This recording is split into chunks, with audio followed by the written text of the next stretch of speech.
everybody. Welcome back from lunch. Hope you enjoyed. We're in the home stretch here, so get this content in while it's fresh. Want to introduce our moderator, Andrew Fisher. Come on up. The man with now the absolute perfect title for this next bit here. You are, I'm going to butcher this, the global head of M1 Advanced TV at Merkle. Is that correct? Perfect. All right. So I'll let you take it away. Talk about Advanced TV.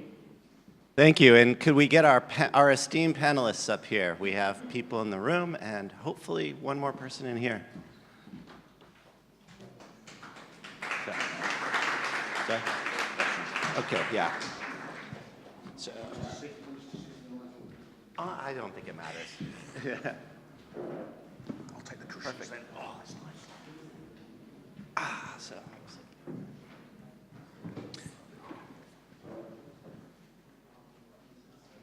So, hey everyone, I'd like to introduce our panelists. So we have Brian. Yay! Brian is the TV solutions guru from IPONWEB. Did I pronounce that right?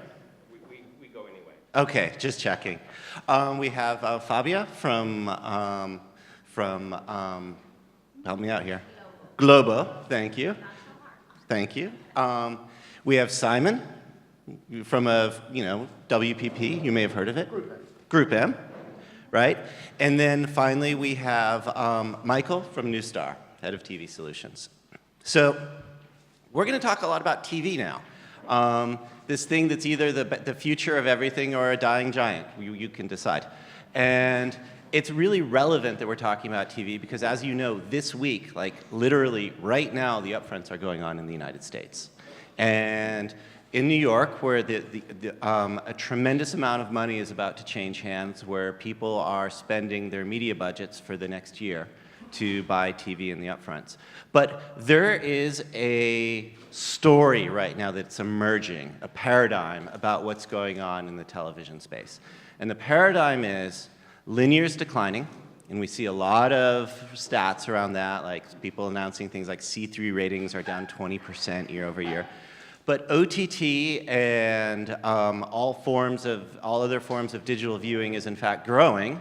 The overall landscape is expanding, but there's a big debate about whether the expanding part of the landscape is going to be ad-supported or subscription-supported. So for advertisers, it's a bit of a mixed bag. So my first question, and I'm going to ask our two non-US folks here, is that paradigm right outside of the US? Like, tell us a little bit about South America and then the UK. I assume I'll go first, right? Yes. Well, television in Latin America, specifically, I'm talking about Brazil, is still huge. Brazil is a 208 million people population, and Globo by itself reaches 102 million people per day. So one show at Globo has the capacity to really reach a vast number of people, and it's very consistent in delivering a message, delivering a vision, and creating an emotion. But we don't see ourselves as television. We see ourselves as a total TV player, so we talk about total video rather than we talk about TV sets or different devices. What the group has done over the time is that we have a little bit of everything. We have linear TV and we have pay TV channels. We have a huge OTT platform, and we do a lot of customizations because we have a lot of online properties. So the online properties by itself reach, again, 102 million people per month. So this gives a little bit of a dimension. We reach on television 102, 104 million people per day. We reach over a month 102 million people. So online is very important to us as a combined thing for our content, but it doesn't go as a standalone. Television is still very massive and very important. And if you look at Brazil as a continental country, there is a lot of disparity in the country. So you would see internet penetration very big in the metropolitan areas, but you wouldn't talk to the population unless you would use radio or television to deliver certain messages. And I do see a value on that. Okay, and Simon, can you give us an EMEA update? It's a consistent and it's a highly fragmented and differentiated situation. Every country is different, depending on the commercialization model, depending on whether it's a sales, supply-led market or it's a demand-led market. By that I mean, is there enough or too little inventory? I would comment on acronyms. TV, we also say total video. We no longer, they're banned in my team from saying the word television. It's all about total video, and it's that audio-visual exposure of a brand communication on behalf of the client to the consumers. In terms of the biggest issues, reach is dropping dramatically and has done over the last 5 years. It's consistent. Ratings or impressions or impacts, whatever we want to call them, and I believe there is somebody from New Zealand here, a TARP, to keep you happy, Simon. They are also declining in the key areas of the 16-34, 16-44 age groups. There is a shift, and a dramatic shift, and some would believe it's hit the tipping point in many European countries from linear TV across to streamed, but more importantly, broadcast VOD and catch-up television. Time shift has flattened out in most of the major countries. So the battle is to find the relevant consumers for our clients in an extremely and increasingly fragmented marketplace. And one of television's biggest issues, as a word, not total video, television's problems, is up until now, many television companies have based their USP on their quick reach. That is a declining USP. However, I think we've got a few years to go yet, Andy. Gotcha. And then so to Bruce, how about this? We're actually seeing a growth in the consumption of premium video, right? If you add it all up, TV plus OTT, all the streaming, everything. So the question becomes, though, is that going to be an opportunity for advertisers? Because it seems like a lot of the growth is actually in non-ad supported approaches, right? So for example, HBO doesn't sell ads. Netflix doesn't sell ads. So how do you see that growth coming? Is it coming through subscriptions? Is it coming through advertising? Is it coming through sponsorships? Are there other models that we haven't even thought of yet? Well, I think you have a few different things. On the subscription side, I don't think that there will be that many. I mean, there will be this blossoming of everybody wanting to run their own subscription service, but most markets can't support a pure subscription-only service.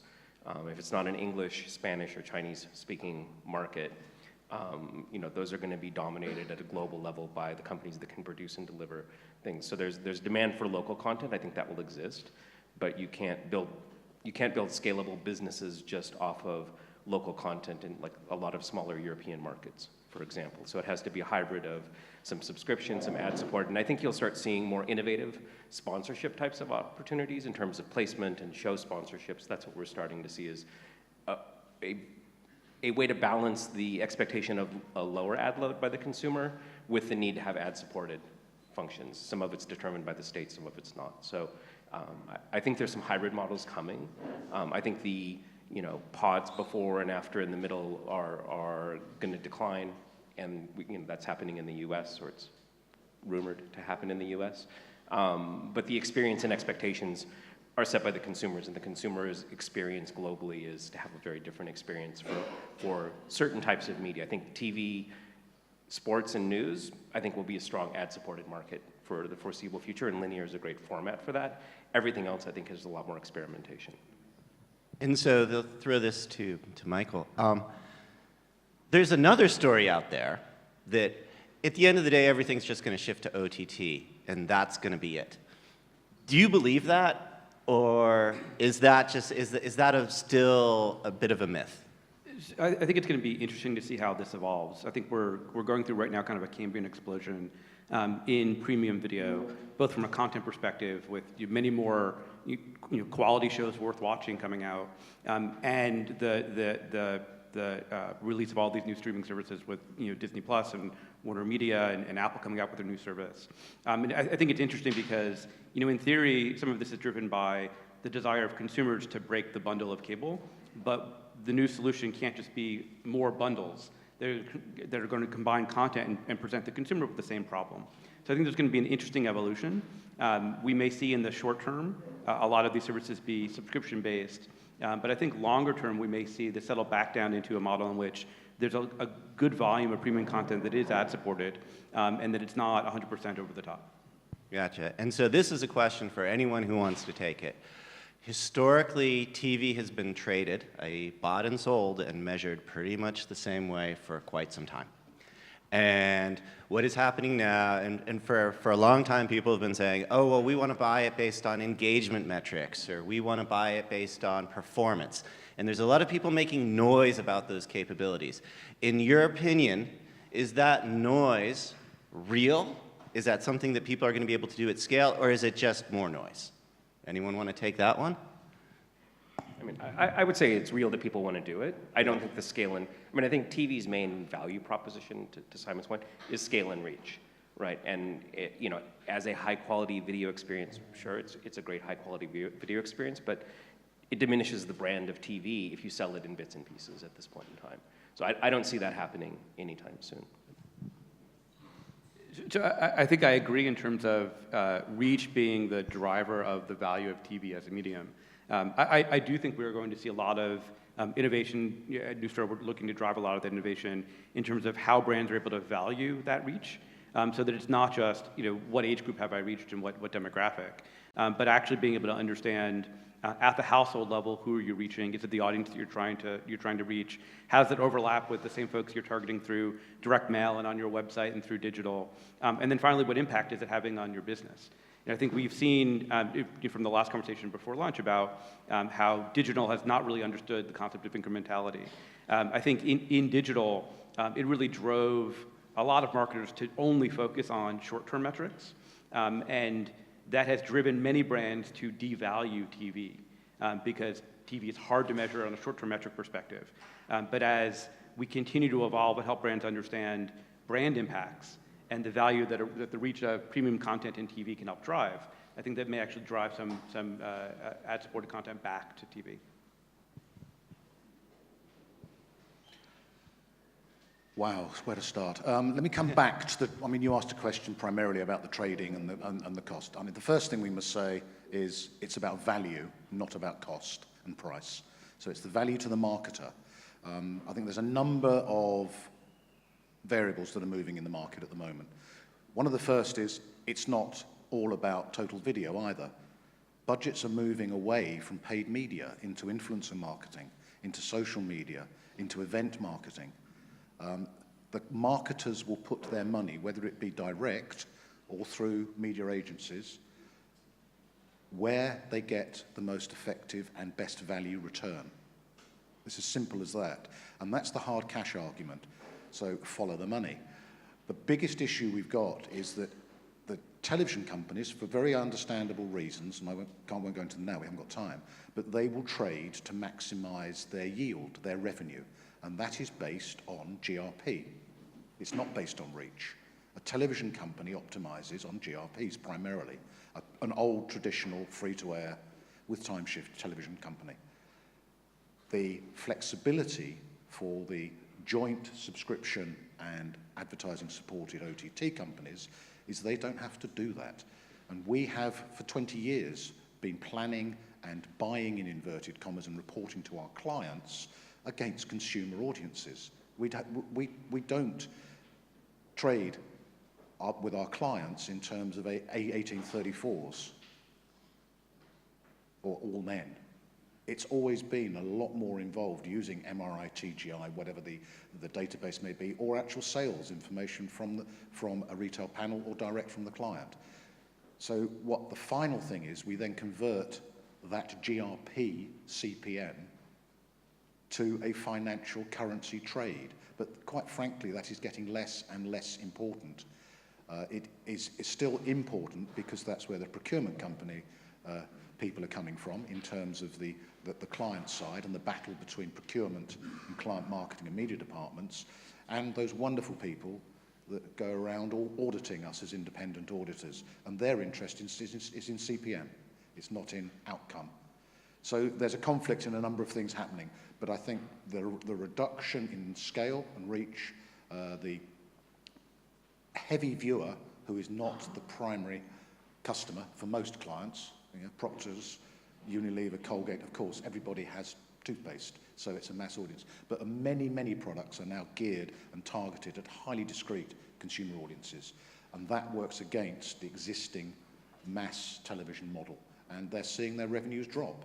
And as we've already seen, there's been some mergers and acquisitions. We've got very major players coming onto the block. I'm delighted to, and I'm really looking forward to seeing what happens with Disney. And Netflix continue to grow and grow and strengthen and strengthen. They are still pretty minor in terms of their viewing compared to linear television, so this is going to happen over a few years. But certainly around Europe, there's a lot of TV companies whose share prices dropped, who are potential targets. So let's wait and see what happens on the M&As.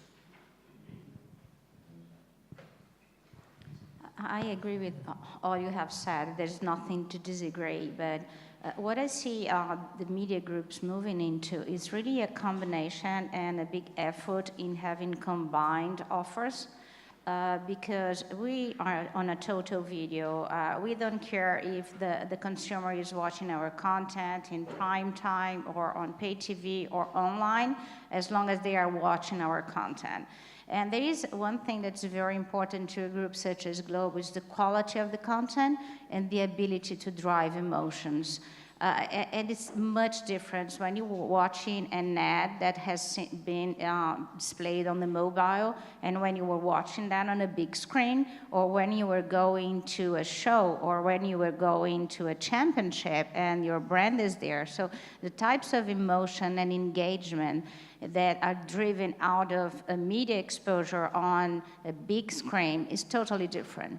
So I think that the big effort of the media group is really to have that combined offer and try to understand the levels of engagements, reach, GRP, everything combined, and maybe new metrics that can actually demonstrate something that we have been failing to demonstrate, that TV has its value, as each one of the devices has a value and a proposition depending on where you are, the mood that you are, if you are with somebody, if you want to be quiet. So this combination of things have to drive into new metrics that will support trading. Gotcha. And so a question, too, about how future TV is going to be bought, too. I hear a lot that people say, we want to make TV look like digital, right? We want to bring digital capabilities and digital thinking to television. And so I'm saying, well, naturally, you want to bring the things that TV lacks, which is fraud, bot traffic, viewability, questionable business models, transparency issues, arbitrage, cookies, all device graphs, all that good stuff, right? That you have in digital. How do we bring that to TV? So my question to this group. That was a joke, by the way, yeah. Please, don't take me seriously. If you get to know me, you'll know that. If there's one thing you take away from this, how do we avoid the mistakes that and I will call them mistakes. How do we avoid the mistakes that have been made in the world of programmatic and in the world of digital? What can we do as a TV industry to not repeat those? So I think we need to recognize that there are things that are valuable in how advertising has been done in the digital world. But to be clear, most of those things have actually been done poorly, right? The advantage of digital in terms of being able to, in a granular way, measure who was exposed to your ads and when consumers take actions online in a granular way, understand which consumers took an action, that's great. The way that digital has historically determined causality has been really poor, right? Last click is the worst thing that has happened to marketing. I think that what is going to happen in total video is an improvement in the ability to target specific audiences, an improvement in the ability to understand at a more granular level who has been exposed to your ads. The key is, when you think about measurement and attribution, to not repeat the mistake. And I think one thing that helps in that is that, as I said earlier, because a primary way in which TV will help marketers is by having a brand impact that will tend to avoid the situation where you're valuing that on a last click. If you tried to value TV in a last click mode, it's always going to fail. And so I think there's going to be pressure in the TV industry to ensure that we're measuring in a more sophisticated way, and I think that will help avoid some of the mistakes. My comments come as a totally unreconstructed madman. I'm also a digitally adjusted dinosaur, so I speak with a little bit of digital background. My interest is actually in the digital technology and the digital transformation that's taken place. We can now do things with data and technology and with data science and data scientists and data architects that we could not do 10 years ago in the television environment. And so what used to take weeks of an analytics or possibly never get there, good old econometric models, market mix modeling, as it used to be done the old way longhand, that's in the past. So we can do an enormous amount. And we're seeing a number of both free-to-air and pay TV companies across Europe and indeed in Asia Pacific too, who have bought into that, and they are working with us. And to the point, as I said, an unreconstructed madman, it's about the creative communication to the consumer. It's not about just the exposure. It's not an impression. It's an opportunity for a brand to communicate a message about the brand, or possibly a pricing point, or its competitive advantages, in a highly creative and entertaining way in great content. At the moment, the large screen version of total video, which may indeed, as Globo quite rightly say, it could be linear, it could be time shift, it could be catch-up, or it could be broadcaster VOD, or it could be subscription VOD, or it could indeed be catalogue VOD from the broadcaster. Doesn't matter. Actually, for us, that's even better, because if the consumer is choosing their content, it's a far better context in which for the client's message to go through.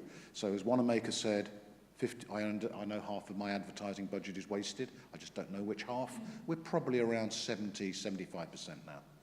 So what digital, I think, can help the traditional large screen industry with is fine-tuning and finding that extra 15% to make the ROI even better.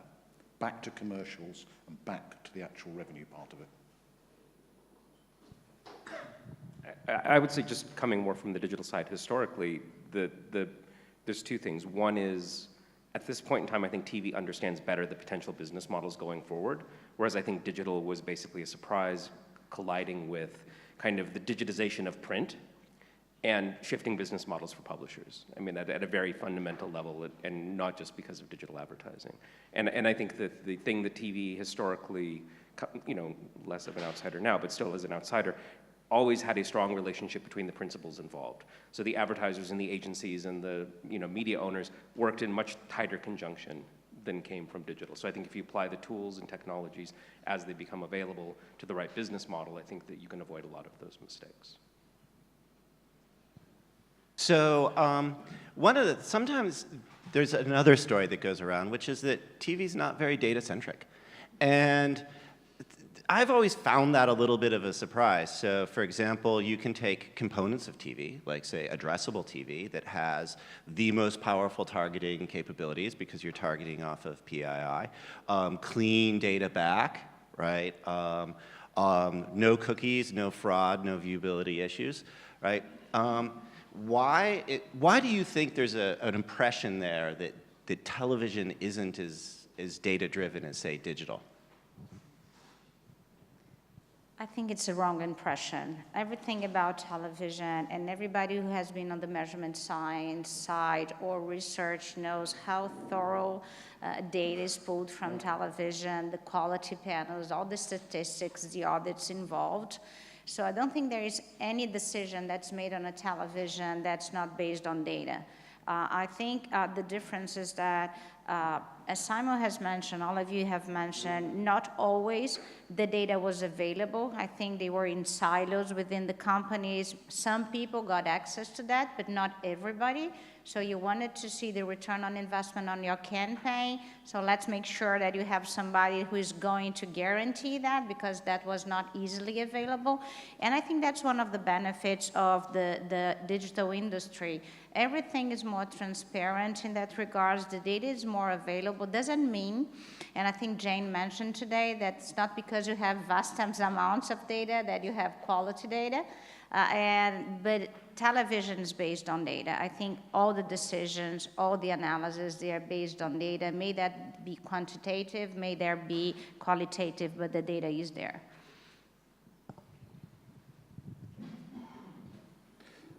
Just to back up that point, I mean, thinking back, I think I used my first computer analysis for Kantar's TGI, or as they then were, Taylor Nelson Software's TNS, in 1986. And I think I came off manual blue books and green books for Barb with TV ratings around about the same time, Ivor. That'd be about right? Late? A little bit later, maybe, let's say 89. Yeah. Yeah. So 89 to 91, I was using a computer to analyze my TV ratings. It's not new, it's been around. And that was a robust, methodologically sound, in terms of research, calculation agreed by all the trading partners, both for planning and for the actual currency exchange. So the data's been there. I think what's happened now is we've got this enormous iceberg, and a lot of it's full of dreadful data.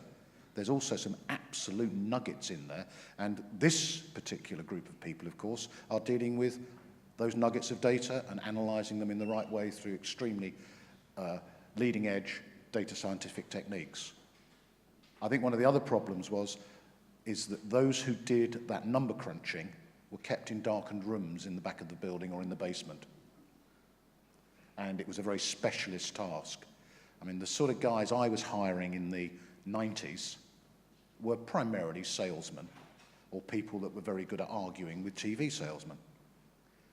We now hire data-enabled, data-aware individuals, most of whom have very good analytic capabilities. So we're in a wonderful situation now, I think, going forward. And I think we need to get over the television digital battle.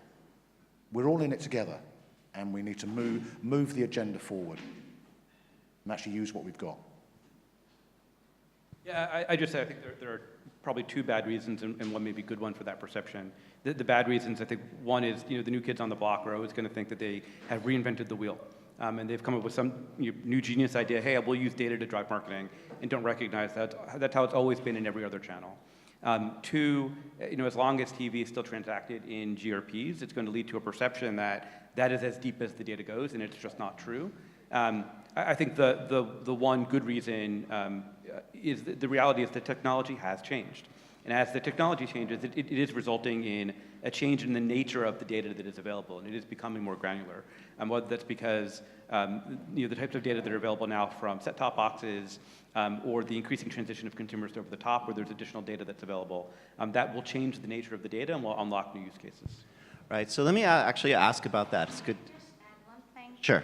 I think there's one specific thing that just exists in Latin America, doesn't exist in the rest of the world, is that for 15 years now, we have real-time ratings for television. So every single minute you have data. There's nothing that you can't see. There is no data cut that you want to do.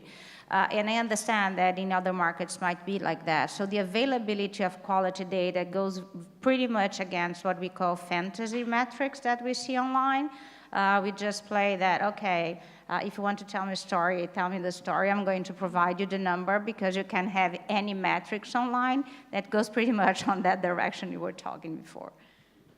And so to these new data sets, one of the things that we're seeing is an explosion in television attribution that is largely driven by ACR and set-top box data. And so you can make a LumaScape slide and put up 25 companies that are doing this. It's still the Wild West. They're getting different results. They all have different data sets and different methodologies.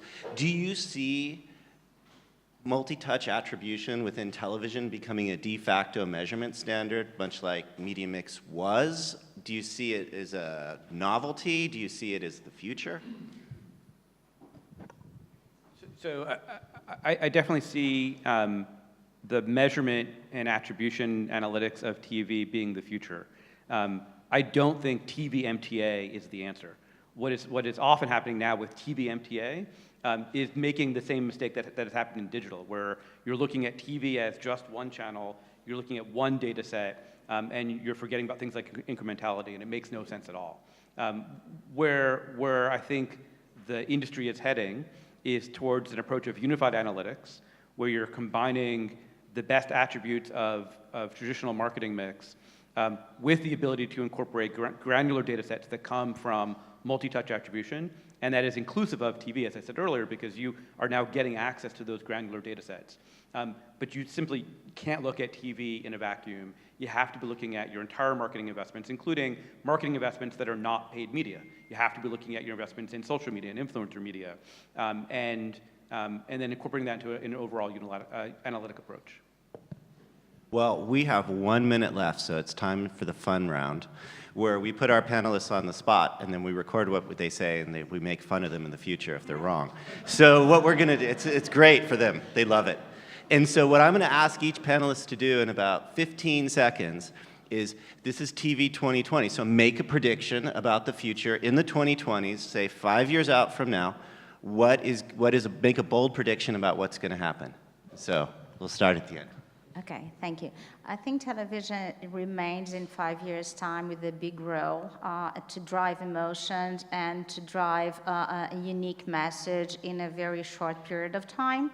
But I see a growth in OTT platforms and a usage for them in more specific personal moments that are not addressed by television, so I think they have a play.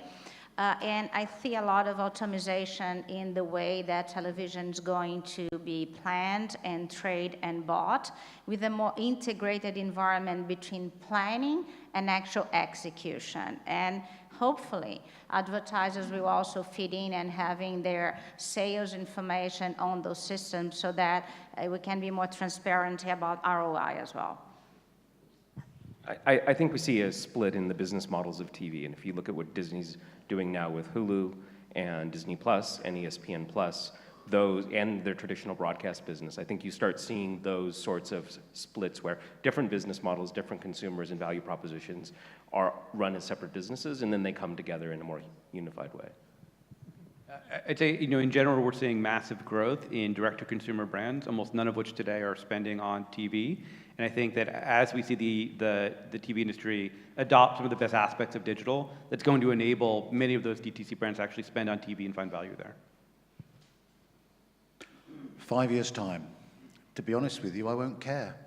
I'll be in my my carbon zero retirement cabin or beach house. I will be looking at my holographic or my flexi screen. I will select, using voice activation, exactly which program content, whatever I want to watch. I suspect most of it will be nostalgic 1970s American series. And if any advertiser bugs me with any ads that are not directly attributable or in my area of interest, I'll sue their ass. So I'd like to say thank you to all the panelists. We are officially out of time. Thank you, much appreciated.